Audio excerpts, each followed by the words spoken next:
This is Blair Durham with Black Wall Street Today, your media hub for all things Black business and related news, strategy, and events. You have to. Welcome to this edition of Black Wall Street Today. I am so excited to be joined by just a phenomenal woman, someone who makes an incredible contribution on a daily basis to the Hampton Roads community, the Virginia community, the world community, through her passion for art and culture and people, really. So we're excited to welcome Tanya Shadley to Black Wall Street Today. Tanya, how are you? I'm good. CEO, actress, writer, director, vocalist, an immense passion and background in performing arts, and really using art to address a lot of the social issues that we see. So let's just get into it. TRS Kids, TRS Productions. You mentioned as you were walking in, this is 30 years in the making. That's crazy. That still sounds wild when I say it out loud. 3 decades. That's what we're talking about. Yes. So started singing at 5. Started singing at 5. Did my first stage play with NSU players at 8. And the bug bit me. Like I knew back then, this is what I want to do for the rest of my life. It was something about using the arts and performing and singing and acting that could I could make somebody cry, make them laugh. I could make them.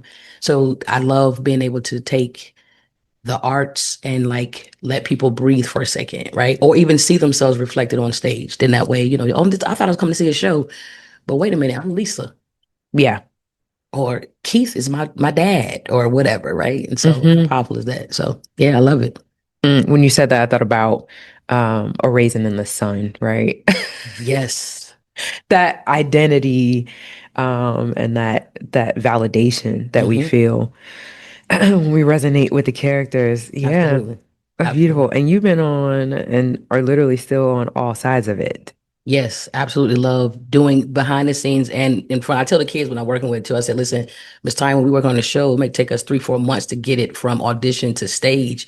My lights still got to stay on, right? And so that's the benefit of knowing stage management and directing and writing and acting and all the different facets. So if I need to go work on a show here and stage manage, and if I need to go over here and direct, then I'm gonna write one and do my own. I can have simultaneous projects going on at the same time because Dominion don't care that shows in 3 months. No, I mean, I think you raise a valid point, right? In consideration of what it means to really be a creative at heart. Yeah. And thinking about the business side of it. How do I leverage what it is that I feel great about and love to do and I'm, great gifted at doing, to make sure that I'm taking care of my family. Absolutely. Like, what has that journey been for you? As transparent as you'd like to be, I think would be helpful because I know folks listening are thinking I'm in the same boat. I got some skills, but I think it's one of those things where oftentimes I think people look at the energy and the TRS, the empire and all that. And they're like, oh yeah, Tanya got all the things. Like, y'all have to understand they're limited resources. I'm a big faith person. If I see it, if it's been given to me, the vision's been given to me, then that means one way or another it's going to come to pass. The pieces are going to fall in place in the right time, in the right way. The people are going to come, the things are going to come. And I think that the resources, the resources that come. So I think, even if you don't have all the resources that you may feel, to pull off the project, if you've seen it, there's a way to still push through to get that thing done. Because people will, especially even in this transparency, right? People think there were times I was doing major projects and then 3 weeks later, I was in a food line myself. And I've just sold, 500-600, this huge event. And then, hey, I need a little help myself. You know what I mean? But I don't regret it because this the benefit of building this thing off my back. I don't know what it's like to have. I won't say I don't know that now. I do know a little bit about some grants and some monies now, right? Some resources. But before, I didn't know what it was like to go into anything with a budget. It was like, okay, go find out how much the venue is, go out, and then thank God. Piece it together. Yes, thank God for my husband. I was like, babe, okay, listen, I'm going to pay the mortgage a little late because I got to go put this money on the building so I can go do the show. And he gave you that latitude to be able to execute. 100%. Love that. And we've been together since high school. So he's been a part of the entire journey. Like he's been my biggest fan since the beginning. So Mhm. so we first got together in 97. So that faith move of saying, hey babe, listen, we're gonna do this thing. He's like, okay, whatever you need. What do you need? Oh, And he's on it. I love that. Yes. Something you said made me think about one of my favorite expressions.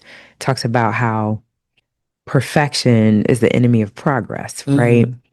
Hmm. Um, Yes. we're faith people, right? And we know that not only is that vision that we have linked to something that somebody else needs, right?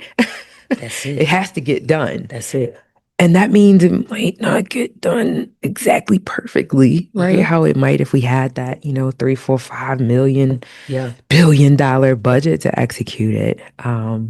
Yeah. I think it's commendable when we can kind of lay our ego down for the sake of moving vision forward, Absolutely. knowing that it's gonna be good this time. Next time it's gonna be better. And then the next time 100%. it's gonna be, you know what I'm That's saying? it. And then to have a community, you talk about your husband who will champion that alongside you. Absolutely. That's just fantastic. I think coming from again humble beginnings, that is the premise behind a lot of what I do. Like my cousin, Delegate Algie Howe, former delegate Algie Howe, we would sit in the kitchen and fold the letters that address the labels and all that. There was no budget that he had to like get himself in that position. It was Hmm. community, it was family coming Hmm. together. So I Yeah. love the idea of that. So Yeah. whether I'm doing like that's how Slover came about with Juneteenth when we started doing it in 2020. I said, hey, I've got this production. I want to bring it over to the community. Let me bring it over there. And no one told me when it came down to not only the actual festival part, because by, COVID hit 3 weeks after the shows, the whole world shut down. Mm. Then we fast forward 2020, they say, hey, we're going to bring it back. Want to use your show? I was like, hey, great, but give me the whole library. I need all 6 floors for like 3 hours. I'm going to put stations everywhere. Now, again, no one told me probably should have cost me about 10 to 12,000 to pull that thing off. So I did it with about 3.5 in community. So I said, hey, to the balloon people, I'll give you the balloons. You showcase your work and put your logo on the things. And then people will know how to get in contact with you to support your business. Hmm. That becomes the platform. And I Hmm. love the idea of being a platform for others. Hmm. That to me brings me so much joy. As my territory enlarges and increases, it just means there's more people I can bring with me. Hmm. Yeah. Beautiful. You know, grassroots sometimes gets a bad rap. Um, but what you just said is powerful, you know. Yeah. We got to start somewhere. We have to start with what we have. My girlfriend Shirley Gore, she has this song called "Doing It Afraid." That's the Hmm. thing. Like, do it. As an entrepreneur, someone who's looking into entrepreneurship, looking to start whatever that thing is, like, do it because there's a reason why the things that you've been through, that you've experienced, has led you to that moment of saying, "Hey, I think I want to start this." Okay. Well, then again, as you're preparing yourself, you'll find the things, you'll find the resources to kind of bring that thing to fruition. But there's a reason why the vision was given to you. Yeah, funny you mentioned Shirley. Along with yourself, Shirley inspired me as a child. Her voice, Yeah. that big, I'm like, wow, how is she a kid singing and acting with that much power? That is just incredible. Yeah.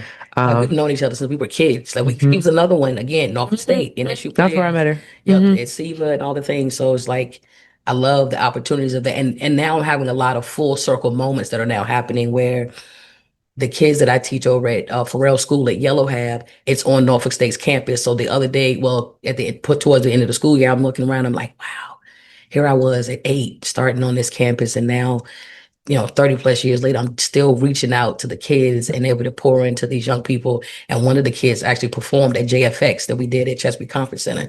How Mm. empowering is that to have this Dude. young lady now go and perform in front of a couple hundred people because now she's tapped into her confidence. She's tapped into her self-worth. And Yep. I love that. That is a big, huge part of what I want to do with the kids because it's not about putting them on stage per se or making a big artist. It's them having the confidence to walk into any space. I don't care if they're ordering food, eye contact. I don't care Hmm. if you're the sports kid. And that's another thing. So that's actually where I want to go. And I'm glad you mentioned the Yeah. confidence piece. If you just tuned in, this is Black Wall Street Today with Blair Durham. I'm interviewing the Tanya Shadley, all things TRS Kids, TRS Productions, confidence building. Yes.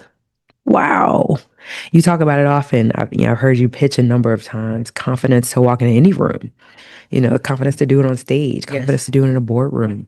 Um, when did you develop your confidence? Like, when did your voice come online? I think, And honestly, what did it? Was it like? it was from the performing. It was from the performing arts. It was from that foundation at SIVA Summer Arts Workshop, and it was going and matriculating into the Governor School for the Arts because I had to be able to get in that thing. Okay. So I feel that, right? Yeah. But I remember the folks in our group at SIVA. Some of them had it, yeah, and some of them didn't have it. Yeah. Yeah. You know what I'm saying? So I feel like it was before that. Mm-hmm. Do I you think remember some of it was before like that? natural, right? Yeah. I love like singing or doing something and watching people's reaction. Yeah. I'm a people watcher person. And a lot of times I get that from the acting thing. Like that's how I create the characters because I'll sit and I'll watch and You're observe. fascinated by people. Ooh, I love it. Because I think, again, for acting, you're not supposed to act. You're supposed to literally become these characters and these people. They need to see themselves reflected. So you can't act like these people. You have to become that 65-year-old woman or that 12-year-old little girl, because otherwise it won't resonate with that person that you need that connection with. Right. Yeah. That's a huge part. So you're 3-4 years old, already like having this immense interest in people, and then you get a stage. Ooh. And somehow it's on. The next level hit. It was like, oh, I could do this around a whole bunch of people. There's one thing to do it, around the neighborhood or with family reunion, cookout. Tanya, go ahead, get the mic, karaoke. Okay, cool. Then you put me on stage and you're like, oh, there's lights, there's music, there's all of it. It's I get to be dressed up and fancy too. Give me some sparkle, glitter. See, I'm sparkling now. That's amazing. Yeah. So again, that confidence piece, I think, is one of the biggest things that I really want to try to pour out into the community, because again, you walk into that space differently when you know you deserve to be there. That's like me taking 8 of our kids with TRS Kids into Virginia Musical Theater to go audition for School of Rock.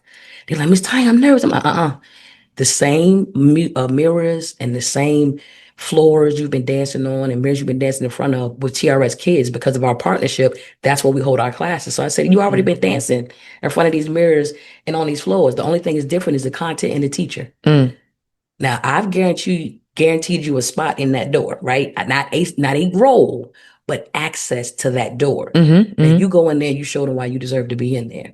And they all went in. All 8 of our kids got callbacks, and one of our kids was cast in the show. And actually happened to be my son, Malachi. Shout out to Malachi Shadley.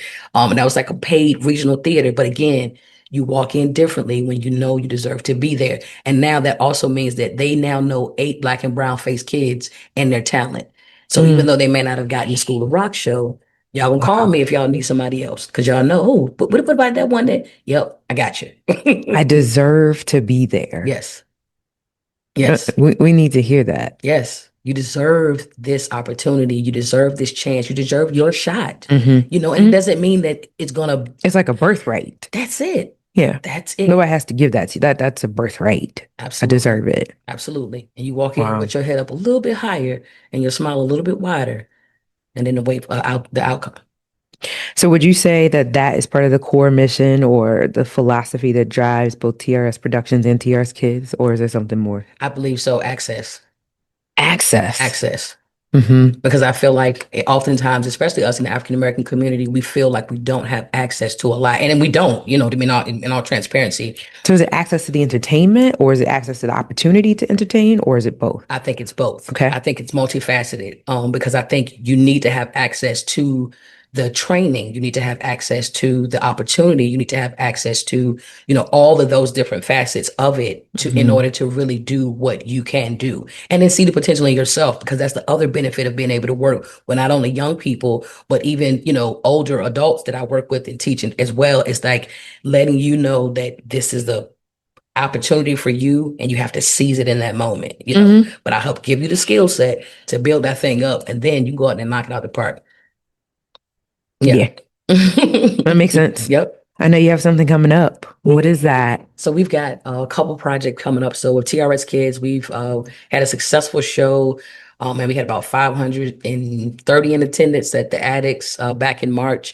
And after such rave reviews, we're going to bring it back again. This joint is jumping July 26th over at the Goop Theater at Old Dominion University. Mhm. And then the kids are simultaneously working on two shows. So not only that show, but we're working I'm on going to help these kids build work ethic. Come on, and resume and skill. Come on, and skill. Okay, we're gonna build that up. So again, they're working on that one, and then they're also working on our The Stage is Ours, a musical mosaic. So it's a combination of a couple of the shows we've done previously, and I wanted to do a musical review. So there's The Wiz, there's Suzical, there's Rainbow Fish, a little bit of Beauty and the Beast in there, which is one we have not done yet, but I wanted to like tickle their fancy a little bit. Yeah. Also, That's a great one. we've been in full swing with rehearsals.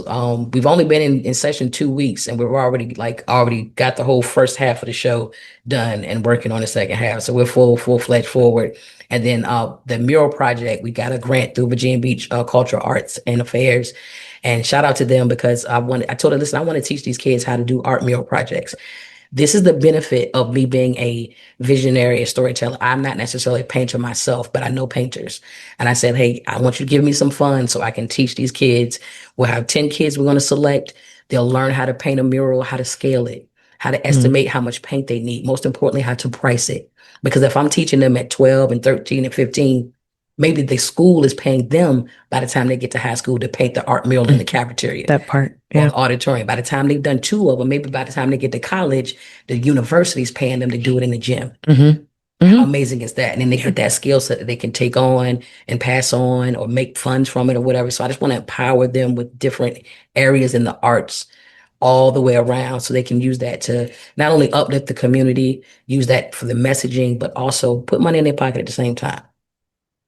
Yeah. I'm excited. I just want Tanya to get like all of the recognition that she deserves. Thank I mean, it could be difficult in your hometown, Yeah. for people to really see that because people feel like they know you. They Yeah. remember when you were a child. They know the mistakes that you made, whatever. Yeah. But the vision that you have, cast Right. is a large one, is a powerful one. And I'm just so proud to know you Thank you. Like I said, all the time. community, unity, arts. Again, using the arts to tell those difficult stories. Yeah. Odie, you just called me and said, hey, the Women's Business Center said, hey, the Women's Center said, hey, Tanya, your domestic violence show that you did Onward and Upward a few years, I want to bring it back in October. And I was like, absolutely. I would love to, because again, those talking points, when I was a senior, literally at Old Dominion, my senior year, Sharika Brown was unalive due to domestic violence. That resonates. My cousin, Michelle Rollins, New Year's Eve 2021, same situation. So this thing has directly affected, my life. And I'm like, again, using the arts to talk about the difficult conversations. It's not pretty. And I have to push my cast to a dark place, because if they're not fearful of this gentleman on stage, they're not going to resonate. That person is not going to see themselves. That woman is not going to see herself. And it really just resonated again, because I had someone reach out to me that saw it 2 years ago and said, hey, I finally got out. See that? I was trying to push through to my son finish, but Tanya, I just needed you to know I got out. Wow. Deep work and impact that you're having. Yeah. Any specific examples of youth success stories or projects related to like history, empowerment? I know we just came off the JFX event. I know was felt by those that attended, but talk about the experience of those that participated. Absolutely. And how they were moved by being a part of something that was empowering on that level. Yeah. So in regards to the youth, two of our biggest, I'll say, Super Slade, shout out to Sabrina Bass. She started out with us with TRS Kids and performing, I want to be a singer like you, and performing arts. And then she saw me running my business and said, okay, I want to be a boss like you. And went at 12 years old and took a class to learn how to do her own nails and make her own nail polish and all that. And now she's 6 years into what she's doing. And again, that's empowerment, because although whichever lane they choose to follow, with regards to watching my journey, I love that was an inspiration. So now she's a business owner, entrepreneur herself. Yeah. We just had our second kid. Shout out to Amasia. She made it into government school last year. She was our first kid from TRS. And again, I'm not taking full credit for, these kids getting in because Yeah. they've had different trainings in different places. But for her specifically, I was super excited because before she went into her audition, I gave her a lead role in our show the summer prior because I said, in other capacities, I haven't seen you in a lead role, and I need you to know you can handle it before going in there. And when I tell you that young lady went in there, got into musical theater department, and had lead roles all year long, that does not happen as a freshman.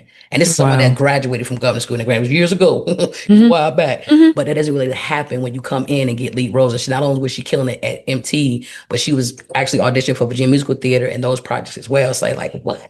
And now Malachi, my son, he starts next year or this year coming up. He's a freshman and he just was admitted. So those are three different success stories in regards to the youth of how that impact is really taking them. And then JFX, man, Faith Move Again, going from Slover to a huge venue like Chesapeake Conference Center and having the turnout we did. But we had different facets of it. Like people were so excited to be a part of the Unity Choir. I put an all call out and said, listen, wow, I want to I didn't know that was a thing. Yes, we had a whole Unity choir there, and we had about 27 people in the choir, which I did. Let's go. I said, let me get 7. Give me the good 6, 7 voices. You had all voice parts, it sound like, with 27 people. Everything. And so I pushed myself. Their motivation of their participation motivated me. So I winded up writing a song for the project for them to learn. So they did 2 songs. They sung like an up-tempo song, then they sung the Onward and Upward song that I wrote specifically for the project. And they were so excited about to be a part of that because, again, it's something that's inspirational. It's something that can uplift. And they were a part of something of coming together, community members that didn't even know each other. A lot of them didn't know each other prior to the project. We had that rehearsal, we had a meeting, and they delivered. The legacy tree, I get so creatively inspired and motivated when community comes together. So I built a 6.5-foot tree.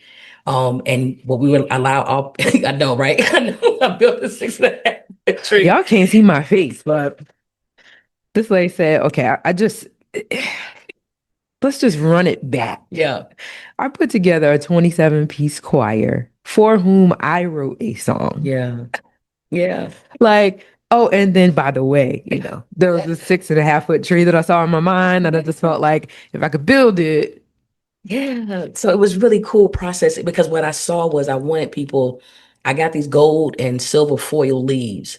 And I said, I want you all we had a poster board and it said, hey, a phone board, poster board thing. And I said, I want you to write affirmations for the future or thank you notes of the past. And we're going to attach that to the tree. So imagine this 6.5-foot tree and all of these leaves are attached to it. And it's people's words that you can read that said, Black Lives Matter or thank you for my past. I'm building a better future. We can do this together. And so, you're going back and read it. And not only were they able to take pride in being a part of that legacy, but also the other individuals that were there were able to come and read what other people were saying for the future or of the past. So how powerful are those moments? Very powerful. Yeah, I was so excited. Wow.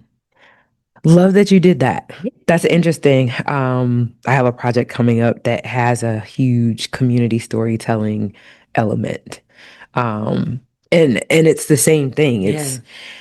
It's the web that we're weaving together. It's the connectivity of that. It's the empowerment around the fact that we do have an opportunity to write our story. Yes. And we have to. And to live into the other stories that we're connected to, and then to really tell that story. I feel like that's where our region has that's where we have struggled is we don't have a cohesive narrative that we tell that is truly uplifting. Yes. And so I feel like there's some ownership that I have to kind of take in that. It's like, okay, when I hear people saying, oh, I don't leave this area because they don't have this and that, and like, well, that means there's an opportunity. If there's something that you see that is missing, then it might be something that you could bring, you know what I mean, and connect with others to build. And so, absolutely. Thank you for that. Yeah, absolutely. And it was resonating with me. And again, I have to shout out my husband because in the midst of all the things, you Black Diamond Weekend, all this, they're huge events, right? But having those moments where I stopped and soaked it in was pivotal because it's in those rough moments, right? When the resources aren't there, when you're trying to move the tickets, when you're trying, I can go back and sit in that a little bit and be like, oh man, but then I remember seeing that grandmother, you know, doing African dance with her grandbaby, or I remember seeing two different races come together as they're like having conversations about music and history, or I saw 300 people over there doing, that part of it that is like, wow, that's the motivating things again that keeps me going. And in those times when it's a little rough, because entrepreneurship is hard, people paint this really pretty picture, but and again, and when you building that thing off your back, it's different. And that's always, again, I'm grateful for the space that I'm in because nobody can take it from me. Right. Even when they tried. Slover tried. And I had to teach them a lesson. Don't do that. I built this here. I brought this to you all, right? And understanding your value. That is another thing that I want to make sure that we leave with the audience is that you have things, visions, and things that know your value, know your worth. Because in those situations, even with me with JFX, like I understand this experience that I've created since 2020 isn't an experience. So if I feel like you're not appreciative of the experience that I want to give you, then maybe you don't deserve to have that in that space. Maybe we find another space to go to. Yeah. And that's okay too. No, I mean, and you have hit all the nails squarely on their heads, I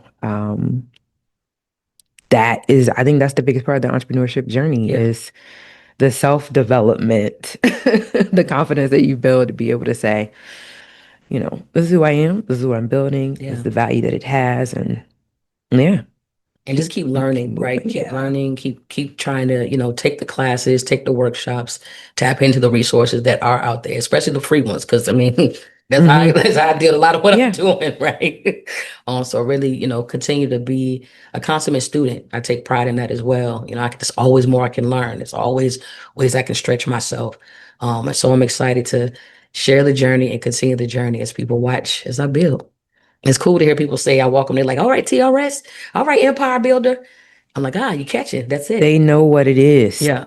They know what it is. I see the TRS empire as an integral part of rebuilding Black Wall Street in Hampton Roads. Yeah. Because much of our expression is artistic.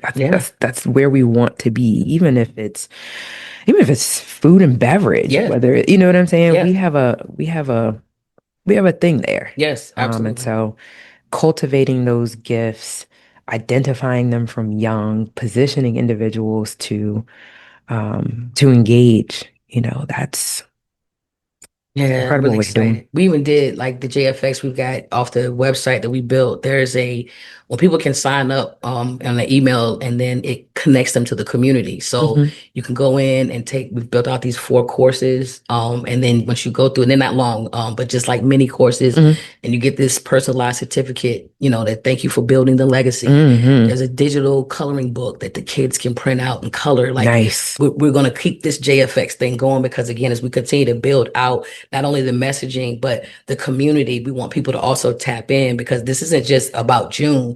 JFX is an experience. We can celebrate us all year long. We better. We have to. We have to. Yeah. Because the narratives and the stories are trying to be erased. And again, that's another thing of why I'm fighting so hard from an artistic standpoint to continue to tell the story, to continue to tell the things that we may not have known about, or maybe you knew but didn't know it from that angle or whatever. Like that's the premise behind all of what we're trying to do with that, creating those narratives and telling the stories. Because if not, it will be erased and it will act like it didn't exist. Yeah.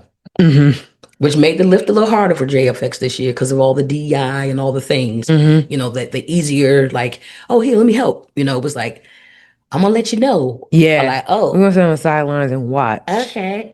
Yeah. But you're right. We must tell the story. Yeah. Yeah. And provide a platform for the ongoing telling of the story. And I think about it often, I can even understand some of it, right? Some of what is coming down through this image. I can understand some of it. But at the same time, I think you leave it there and then you tell the story about what happened. That's just, I recently visited the Birmingham Civil Rights Institute.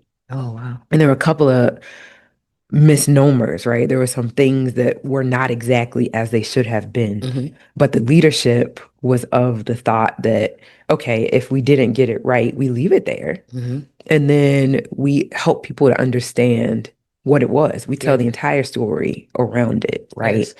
And so I'm sensitive to that. Mm-hmm. You know what I'm saying? We don't just dismantle. We don't just erase. No, Absolutely. let's honor it.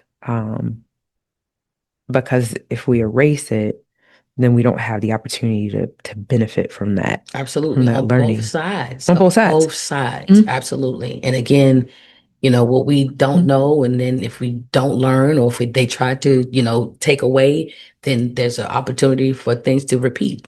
And we Right. don't want that. Right.